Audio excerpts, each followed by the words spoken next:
welcome in to Dynasty by Design. I am your host, Matty Big Just, and today I am with my friend Will. Will, I've been working with you for some time now. It's been it felt like maybe just a month, but if you look at it, it's been like 6 months now, man. How you been? I've been doing great, man. Yeah, we were rocking and rolling there. It seemed like we were blowing up each other's DMs for a long time. Things move really fast in the Twitter sphere, man, and I'm really excited to be here and rock it out with Dynasty Design, dude. It's a pleasure for me to be here. As soon as you launched the show, I was like, yeah, I'm going to make one of my few podcast appearances to rock it out with my boy Matty Big Chest. So we're excited to be here. By we're, I mean just me, because it's only me that's here, Matty. So No, you have your brand with you too, and you should talk about that, which is Viridian Global. They made my Matty Big Chest tea over here.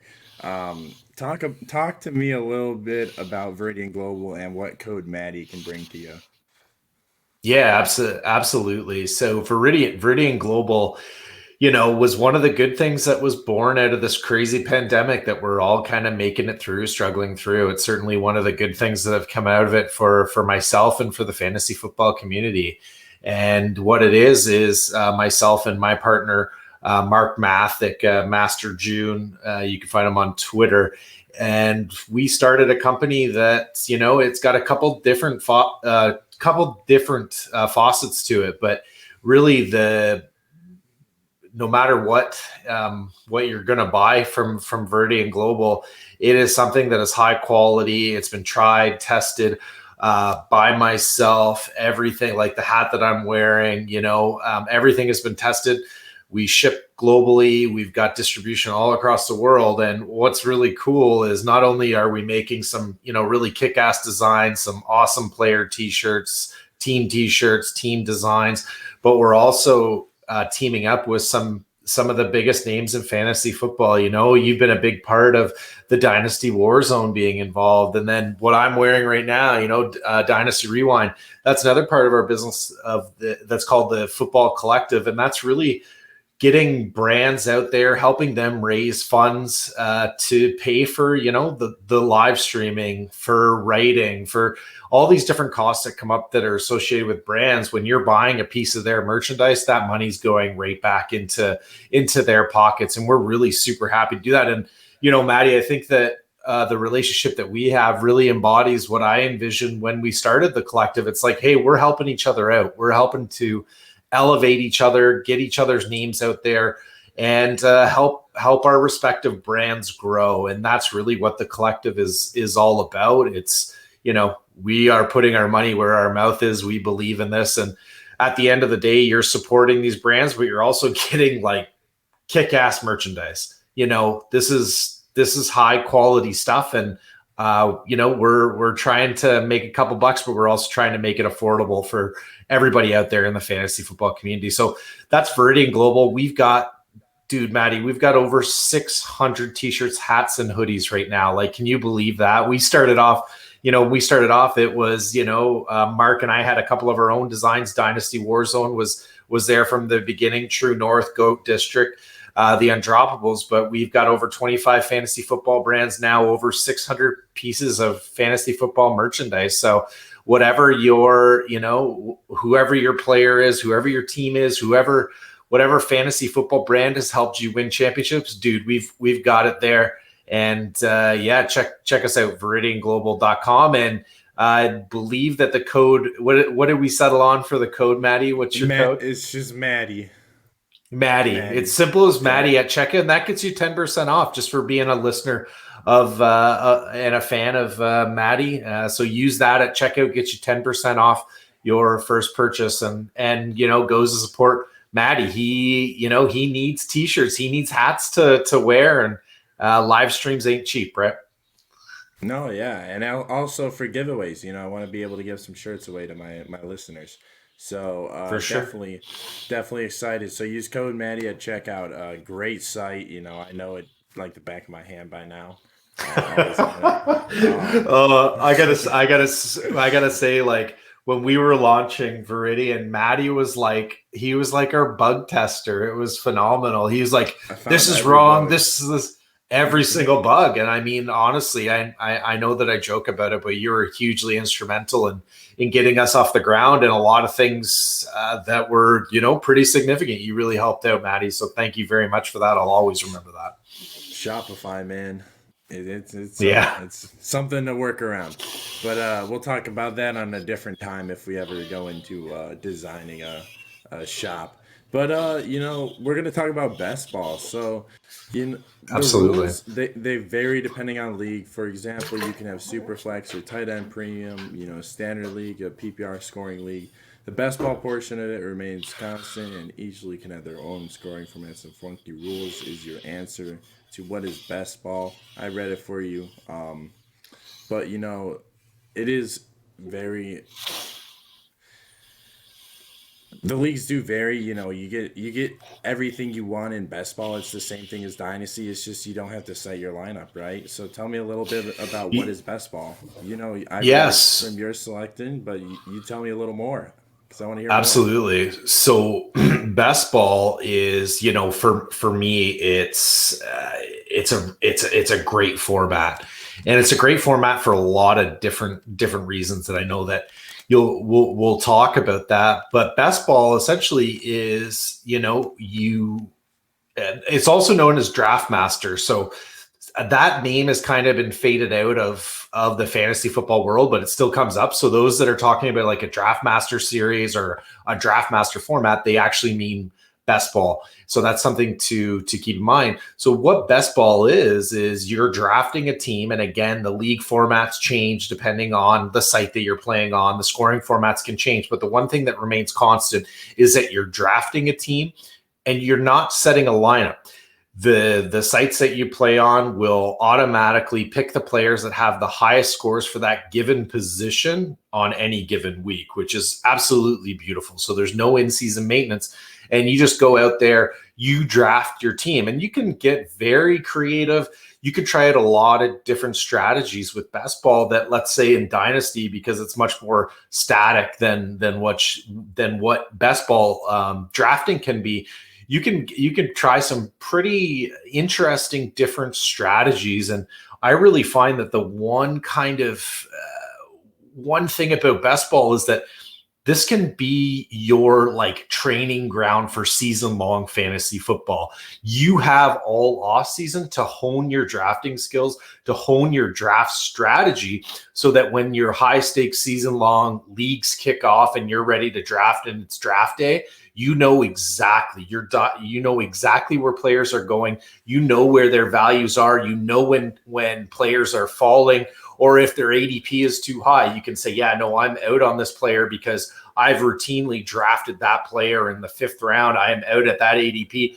But at the same time, I can see this player is like sliding. I'm gonna snag them because they're an incredible value. And you know this because you've been drafting all off season. And this also helps out too with of course your rookie drafts and being able to evaluate rookies. So best ball is, hey, you draft your team and then you kind of set it and forget it for better or worse. Yeah, definitely. And you know, so when is the best time to draft for best ball in your opinion? Always. Always. always be Always drafting, do man. I it. mean, Yeah. it gets really interesting, right? Because right now, pre-rookie draft, you are getting an incredible value on certain players. Um, I've done so many because you startups, man. Oh yeah, and the same goes for, you know, it's like doing a dynasty startup as well. You're getting a discount on these rookie players because you don't know their landing spots. So if you're dialed in, like yourself, like you're dialed into the prospects, you're dialed into Devi, you know the talent and you can evaluate talent and draft accordingly. As soon as, you know, I think about, it didn't work out in the end, but Clyde Edwards-Helaire pre-draft before he went to Kansas City. I Hey, mean, there's still hope for him. There's still no hope. dude, man, I'm a huge CEH. I'm a huge CEH fan, and I think that he's going to rebound nicely this season. How he ended the year. I mean, that was a bright spot in that Super Bowl final was watching the Fresh Prince of Bel-Air play out and get some meaningful touches. But he's the prime example. I mean, he was probably going in the 6th, 7th, 8th round of best ball drafts pre-draft. But as soon as he was drafted by KC, I mean, he was a first round. I mean, yeah, he was going for as super soon as it was. Yeah. Super, I saw super him go 108 early. in the startup. I saw him go 108 in a super Oh, yeah. startup. That's the highest I remember. And I was just over my head. And I was just like, wow. Because I would not touch him until about like the 3rd round for most rookies. But I love rookies. Totally. I mean, that's where you'd hit on, like, for me, that was kind of the comfort area for CEH was the 3rd round. Same with JT. I mean, I was in on JT in the 3rd round all day. As soon as I started to climb into the 2nd round, I kind of lost my appetite. But, you know, the question was, when's the best time to draft best ball? And I said it kind of jokingly, it's all the time, but it's true. I like to go, I kind of go through phases, you know, the phase pre-draft, and then hitting on some drafts post-draft too, because on the reverse side of it, you get rookies that are devalued because of their landing spot. You continue to invest in talent and you get a discount there as well. You know, I think of like a Justin Jefferson last season. You know, people got so scared away when he was drafted by the Vikings. I'm like, yeah, cool. Give me the discount. I'm going to take this all day. And then in the bank. Absolutely, right? People still buy that narrative, Maddie. I don't get it, but it's okay, man. They did it with AJ Brown. They did it with Jefferson. They'll do it with players this season, and I'm fine. I'm fine with that. It's money in the bank. And then right up until I start to dial it back. I start to dial it back when the season gets closer. I'm still doing it. I'm still active, but I just dial it back. It gets way more kind of, people are more dialed in, right? You're kind of more casual fans get involved. They're starting to, you know, there's so many great tools out there. There's so many great sites you can go to. There's fantastic analysts all over the place. And even the casual fan is pretty dialed in. So I find that it gets more competitive as the season gets closer. So I start to dial back my kind of investments and doing drafts, but I'll do it right up until the very end of the season. So the long answer, the very long-winded answer there, Maddie, is that there's no bad time to do a best ball draft. Sounds about right, man. And I agree with that. Always be drafting, as you said. So yeah, baby. You already answered why should we be playing best ball over standard. It looks like there's no roster management needed. You can just draft and be done with it. It's all about your drafting. So I like that answer. And so let's talk about some of these benefits of not having to set a roster. So what are these benefits, man? Yeah, dude. I mean, I am an absolute, if I could draft, and I do this in best ball, if I could do a season-long draft every single day of the week and never have to worry about roster setting, I would absolutely do it. The thrill of the draft is so much fun, right? Like, draft room banter, the monitoring ADP, getting value, building value, I think is the most fun of fantasy football. With best ball, dude, you can literally draft. You know, I've got 4 drafts going on right now on a slow clock, so you're always in the action. You're in tune. You've always got something on the go. I absolutely love that, man. I don't know. You know, I know that you're a student. You've got a lady in your life, but man, I got a kid. I've got a job. I've got Viridian. I've got sites that I write for. I got podcasts that I do. Honestly, man, I do not have time to manage rosters that aren't for high stakes. I don't have the time. I wish I could be in every single league, but one thing that COVID taught me is that I can't possibly do that and be at the level that I want to be at, that I want to compete at. Best ball allows me to do that. I don't have to worry about it. I draft my team. I have my strategy that I go into, and hey, for better or for worse, I rely on kind of my process and hope for the best. Usually it's a little bit more scientific than that because you've done the research, you've went through the process. And those are the benefits. I mean, you can be in uh, 2 years ago is kind of the level that I want to be at every season. Last season, there was a bit of a deficiency in the best ball market because of draft leaving kind of the best ball scene. That's where I was doing the majority of my playing. And you could do low dollar amount drafts. So you could do, $1, $5, $10 tournaments or teams. That went away. So I love playing on the FFPC. Last year though was COVID. A lot of people were layoffs. So, $35 USD for a Canadian, that's almost $50 a draft, right? And there wasn't a low dollar amount where you could do high volume like there was in previous years. So kind of through my best ball, my whole fantasy world for a loop.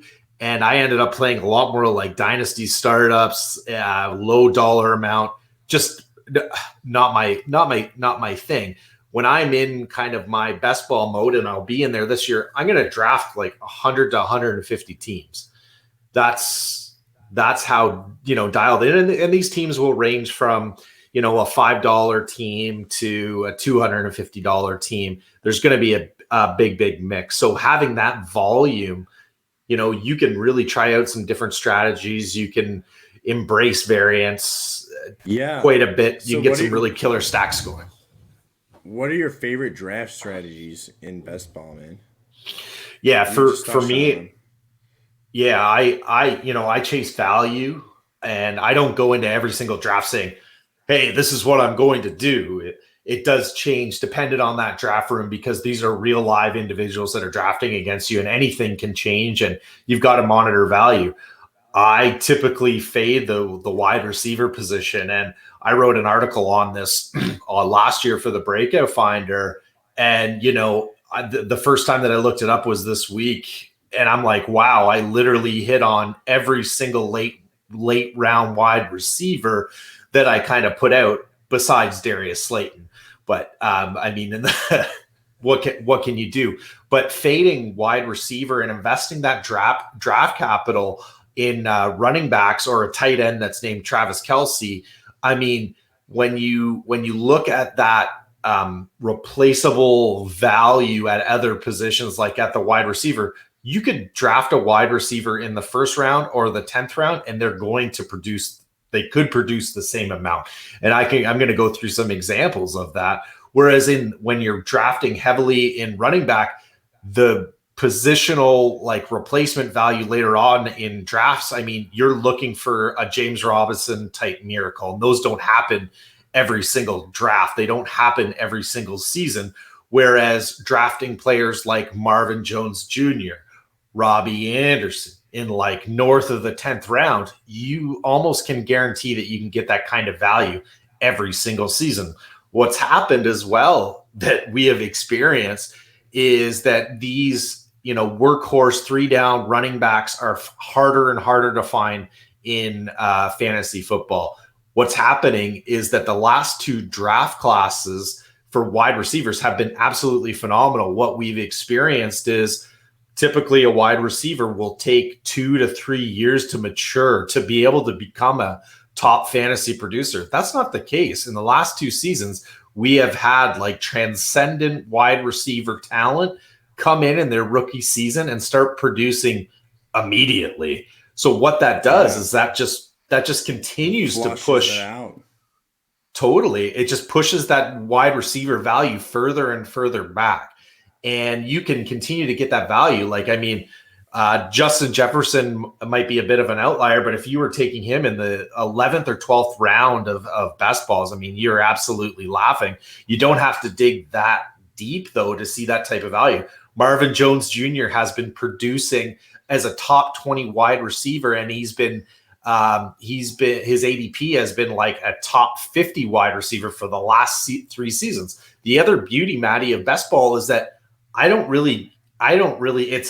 would be nice if said wide receiver put up 15 PPR points consistently every week, but it doesn't matter if they have a 40-point game here and a 40-point game here. That's 80 total points. It doesn't It doesn't matter what week they have them in or if they do it consistently or not. Those points at an aggregate total, depending again on where you're playing best ball, those 80 points are 80 points. Doesn't matter if they've came over 8 games or they came in 2. It's the same. So taking players that are more volatile doesn't necessarily hurt you as it might in regular season long and in Dynasty. So it just, fading wide receiver, investing in running backs early, like, I have no problem in a FFPC best ball draft to start off 3 running backs. If there is a Travis Kelce and he kind of slips, he's not making it past, FFPC is tight end premium. So Travis Kelce is not making it out of the top 5. Like, I think that on a separate non-best ball note, Travis Kelce literally changed the game last season. He is now in almost every format, whether it's the league in receiving. He did, and he was only second to to Diggs, right? DK, sorry. Diggs. DK. DK and him were going back and forth, and then I think it was Diggs that was the leader. But he, Travis Kelce in tight end premium, I mean, he's lights out. He's a top 5 pick. Even in non-tight end premium, dude. That's essentially like having a running back, like an RB1 in your lineup in the toughest to fill position in fantasy football. I like to call it a second quarterback. I like to call that, like, Christian McCaffrey. He's a quarterback. He basically scores quarterback points for you. So get yourself, I love that. Your quarterbacks. I absolutely love that. And like taking a look back on kind of looking at 0 wide receiver, just to, these were a couple of guys that I said, yeah, every single draft, you should be leaving your best ball drafts with these players so that you can invest on the front end of your teams with the Alvin Kamaras, with the Jonathan Taylors, with the Nick Chubbs, have them on every single team, fade those wide receivers like the Michael Thomases, like the Chris Godwins, the Kenny Gallaudays, like all these guys were being taken in the first 3 rounds last year.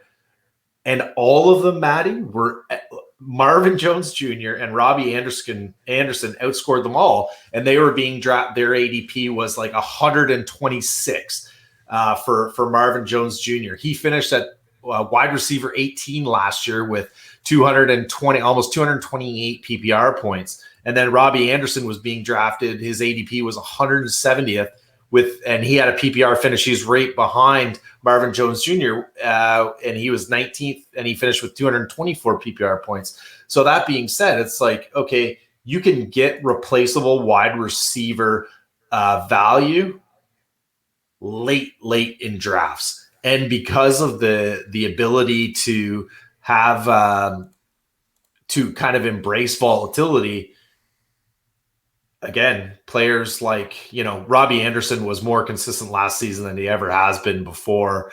Definitely. Whereas before he was more of this boom player like an MJJ has typically been, where he would score 30 points one week and 7 PPR points next, and then nothing.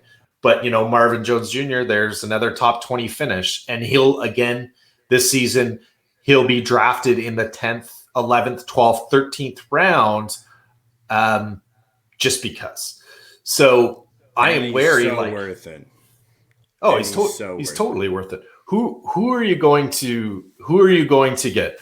You're going to, if you were to replace Marvin Jones Jr. with like a running back, let's call it a running back. If you're trying to hit on a running back in the, north of the 10th round, you are hoping that Cam Akers gets Michael P. Ryan. You're hoping that Cam Akers gets injured and Darrell Henderson becomes the guy in LA. Like, this is the kind of stuff that you're hoping for, or you never hope for it, but this is the kind of stuff that you need to happen for you to be able to hit on late round RB. Whereas, hey man, Darius Slayton's going in the 17th round. Could he put up 3 games of 30 points? Yeah. And you're looking at this. Nelson Aguilar is another late round darling. He was last season, even this season. coming up, which is absolutely insane after, how he played out with the Raiders. I know that he's unsigned right now. We're not sure where he's going to land. But in the 17th round, what Aguilar was able to show this year, yeah, damn right, I'm gonna be hammering him into my best balls for sure. And even in season long, if we're getting in the 15th, 16th round, I'm certainly going to take a flyer on a wide receiver like Aguilar or Slayton that far down. Certainly Marvin Jones Jr. a little bit earlier, and even Robbie Anderson, who showed his consistency last season as a top 20 wide receiver. He's still outside of the top 10 rounds. So Yeah. Will Fuller is a good name as well. He's a best ball darling. He has a little higher ADP, but he's worth it where he goes because he's gonna put up those games where he just gets you those 40 points. Um, but yeah, so you just touched on it. You like wide receivers as your late round flyers. What other yeah, positions would you consider being your best late round flyers? yeah, being able to take quarterbacks late just gives you such a in non superflex and superflex. I Yeah, there's no avoiding it. You've got to invest early, even if it's best ball in the quarterback position in superflex. But in tight end premium in PPR leagues, I'm waiting as long as possible to hit on the mobile quarterbacks in the later rounds. So for me, mobile quarterbacks that have upside, for example, like this season, Trevor Lawrence is a guy that I am trying to lock into almost every single draft. And he is being drafted in the 8th and 9th round right now. And for me, his potential upside there is certainly worth it. And then bookending him with another late round QB like a Daniel Jones or somebody that's a little bit more statuesque. I know that people don't like to hear it, but taking Big Ben in like the 14th or 15th round, you know that he's going to be slinging the ball, even if it's just 40 yards down the field. Hey, man, Yak still counts for fantasy points. Doesn't matter how far he's throwing that ball down the field for fantasy. There's still relevant fantasy points. And because you're just taking the best possible performance, I mean, maybe T-Law goes off for a huge game. The next week, Ben has a decent game. These things happen to average each other out. It's really, really tough to be able to win sinking early round draft capital into quarterbacks, no matter how good they are in best ball. Josh Allen did pay off when you were stacking him with Diggs last season. When you were getting him in the probably like 6th, 7th, 8th round of FFPC drafts. But again, you're also getting Stephon Diggs that much later, and he did have a transcendent season as a WR1. So there Yeah, are outliers, these things. he was about an eighth round pick there.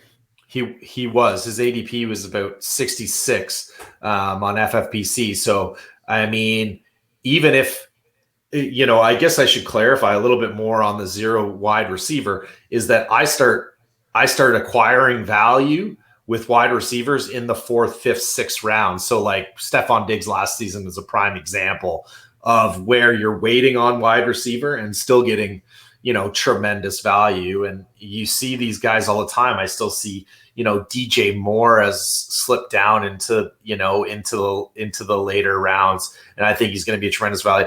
Mike Evans, he's routinely being available in the 5th round. Chris Godwin, I think that his ADP will start shifting now that he's re-signed in Tampa. But, getting Chris Godwin in the 5th round when he has potential WR1 upside, dude, like you think about Michael Thomas is the prime example why you don't take wide receivers in the 1st round. Even if he was healthy, he literally needed everything to break perfectly in order for him to repeat his performance and pay off as ADP as, the 103 or the 104 in drafts. Dude, man, I want those seasons to happen for these wide receivers. I love Devontae Adams. I absolutely love him. I think he's tremendous. But I cannot afford to pay up for him in the first round when, he needs so many things to go right in Green Bay for those numbers to repeat. Running back running back production is so much more predictable and stable than what that wide receiver production is. And Michael Thomas last in 2019 is a prime example why you can't sink that early round draft capital into a wide receiver.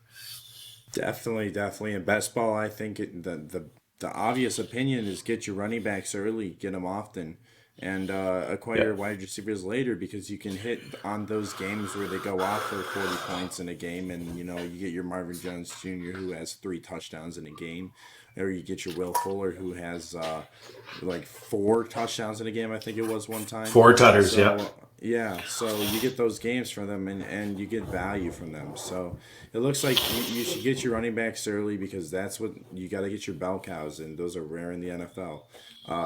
Undervalued bell cow for you guys this year, Joe Mixon. When he is on the Yeah. field, Gio Bernard in 2 games had 8 total snaps. So that just Yeah. shows how much of a workhorse he is. So I think that Joe Mixon is the guy to acquire this year. Let's talk a little bit about Viridian Global again. So, how did you get Viridian Global started, and what was your idea behind launching it? Yeah, absolutely. Thanks, Maddie. It was really born out of COVID. I look at this past year and I look at, there's been a lot of adversity for a lot of different people out there. There still is. We're collectively as nations here, we're still struggling. We're gonna make our way through it. But one of the big positives was being embraced by the fantasy football community, and more specifically, a lot of people don't know this, is that I'm actually Canadian. I'm up here in Toronto, and it was around this time last year that I was invited to an all Canadian fantasy football Twitter group. Maddie, I had no clue that there was other Canadians that even played fantasy football. Like at a high level, I knew that there was office leagues and things like that, but I just thought, hey, I'm a lonely like Canadian degenerate. There's no other of me out there, and I'm just kind of producing content, doing my own thing. Trav and Ty at True North Fantasy Football, they invited me into this all Canadian chat, man, and it was absolutely electric. I talk about it all the time. The amount of messages, like just all these Canadians from coast to coast that we had no clue about each other until this group chat kind of got fired up. And I would come, some days there would be like literally thousands of messages, because, this is when COVID first hit. People are at home. They're, we're talking. This is right around draft time, free agency. And it was electric. So a lot of, different synergies got born there. That's where I met my partner, Mark, and we just started kicking it, man. He's an amazing designer. He's designed a lot of my own personal branding, and it just really, really inspiring, cool shit. And I had around that time as well ordered a fantasy football hoodie, actually, from a brand, and it took about 3.5 months to get to me. And the quality wasn't there. It didn't do the brand justice that I had bought it from. When I had reached out to the company to kind of say, hey, what the F? They kind of just said, well, I mean, you can send it back and we can send you another one. And I'm just like, well, I don't really want to wait another 3 months. So that was a real driving force as well. So we had this kick-ass designer, my business partner, who understands football. He gets it. And then this kind of need in the fantasy football world that, hey, people want to wear their merch. And for me, it was, when I wait, it's not about waiting, but if I pay, $60 for a hoodie, you better believe I want quality and I want it to be good. So that kind of got us going down this path that, we're now, we're 6 months in since our launch, and there's no looking back. And that's kind of how it got started. It got started out of COVID, testing all this stuff, and it just continues to grow every day. It kind of, we're changing, and when we first launched, it was just t-shirts. Now we've got a full lineup of hats, and we just continue to grow and continue to bring on new and exciting brands and continue to grow the partners that we do have. So that's how it got started. And yeah, we're really excited, Matty. Yeah, man. And I love working with you guys. I have a couple shirts. The Hakamania shirt, um, our DWZ shirts are all part of my collection as well. And it's a lot of fun to design shirts. So we have a couple more coming for the DWZ collection. Memphis has three ideas, so those are coming soon. So be on the lookout. Nice. And so how much stress has it added to your everyday life? uh, Good question. I mean, It's a really good it's question by that response right there. yeah. I mean, I think it's like anything else in life. It has its ebbs and flows, its ups and downs. When I was, getting this kind of fully launched, dude, man, I was, not thankfully, I was off work, but I was also full time dad. My little daughter was here nonstop, and which is amazing. I loved it, but you're not getting anything done in terms of website development or designing t-shirts. So I always would like to say that, hey, my kind of my day job with Viridian started at about 10 o'clock at night, 9:30, 10 o'clock at night. And man, people will attest that I was, and yourself as well, dude, I was up every single night, kind of pounding out Yeah. the site, pounding out designs until, 5, 6, 7, 8, 9 o'clock in the morning from 10 Now, after kind of. is your business partner situated in Europe? He's in China. So he China. is 13 hours. So a lot of times it actually worked out when we were getting things live. Communication is actually really good when I was a nocturnal animal and getting things done. We were able to get a lot done, and we've got a pretty good system now. So I don't know if it was stress, Maddie, but I'm a bit of a perfectionist. So like when you would point out site errors that were happening, yeah, that was stressful to me because I want that customer experience to be top notch. And I put a lot of that stress on myself to make sure that things are right. So that part of it's stressful. There's always a certain element of dealing with the people and dealing with the public that can be stressful.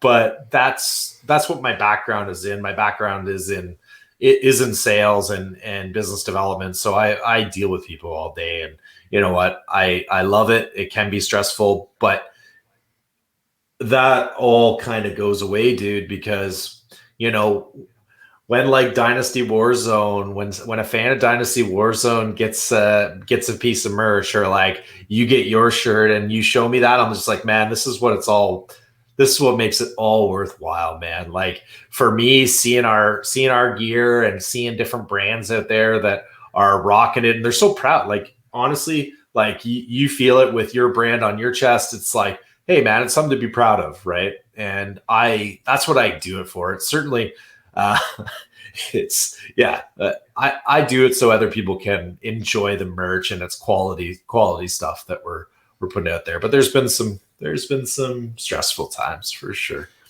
And speaking about stressful times, there's nothing more stressful than having to set a lineup, and that's why we turned to best ball. So thank you for tuning in to episode 5 of Dynasty by Design. What is best ball? One more time, Will, where can they find you and where can they find Viridian? Absolutely. So, kind of the hub for all content. Will Harris Styles is at It's Harris Time, and then Viridian. You can check out our site www.viridianglobal, and then it's just as easy to follow us on Twitter, on Instagram, and on Facebook. It's just at Viridian Global. That's where you can keep in tune with all of the hot new designs and partnerships and promotions that we've got running. So at Viridian Global, and then our website, www.viridianglobal.com. Yeah, check it out. I hope you guys enjoyed it, and as always, take it easy.